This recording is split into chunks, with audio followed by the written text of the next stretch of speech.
He has no such intention. He's not interested.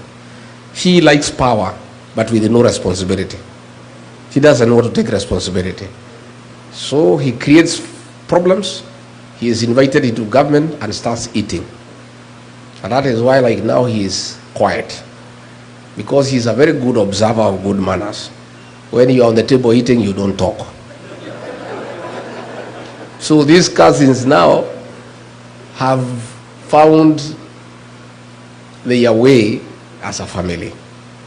And now all the cousins are talking the same language. So I saw Tinga the other day crying about cousins. He was crying in a funeral. Instead of mourning the late Phoebe Asio, he was mourning the loss of cousins from his grip. Because these cousins were mechanuka. And you know, the other day when he brought problems, he was invited to the table by Ruto to eat together. He forgot all the cousins and went alone. Yet he wanted these cousins to wait for him to mislead them every election. So whoever Tinga, well, let me tell you, don't talk about cousins. Keep off family matters. Hii ni mambo ya familia, si ndio? Mambo ya familia usiingilie. So the cousin movement is a great thing, and all cousins, all in-laws, all the people of Kenya are one family now. And all the people of Kenya now are cousins opposed to abductions and extrajudicial killings, and they are all speaking the same language. So Gitobu talked about healthcare. We had a system called NHIF. It was struggling, but it was working. At least you could go to a mission hospital, get treated, and NHIF in one way or another will sort you out to a certain extent, and you are struggling with a small percentage.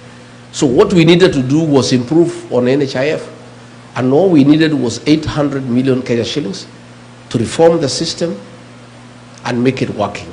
Instead, William Ruto threw it out, brought another system, another animal called SHA and SHIF, at a cost of 104 billion Kenya shillings to replace NHIF, and it is not working, and that money has been stolen. As we speak, the hospitals have said that civil servants must pay in advance because SHA does not help. I am amazed by the work by the health system here in the US. For the time I've been here, I've interacted with many of you in the health sector. We have a health system that works. And you guys, when we form a new administration, we rely upon you to come and work with us and help us put in place a working healthcare system, a replica of what is happening in this great nation. You guys know it, you have done it, and you are the guys who are driving the healthcare system here in the US. Most Kenyans are in the health sector, true or false?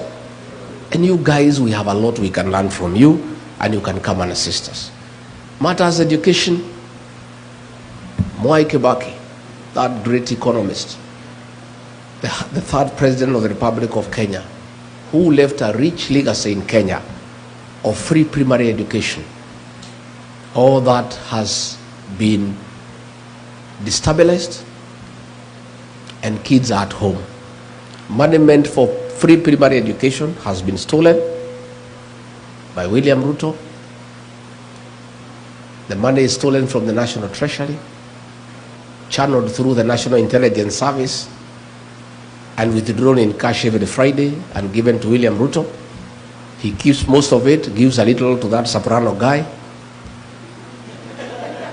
to go around the country bribing voters. And that is all that is happening in Kenya. Every day they carry cash in helicopters. The other day they were in a place called Bobasi in Kisii. There were 16 helicopters. They were almost having an accident in the air because of the sheer number of helicopters.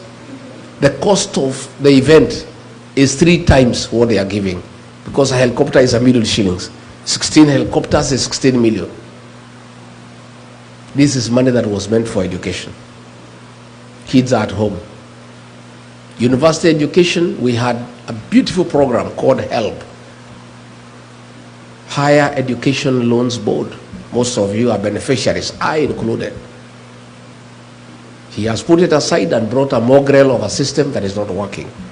Most of our kids are at home. They cannot access university education. The economy has come to a standstill. Pending bills have not been paid for 3 years. People who did work for government are being auctioned. Unfortunately, even when their properties are being advertised for sale by public auction, they are not being sold because there is nobody to buy. Nobody has money. Overtaxation. Too many levies.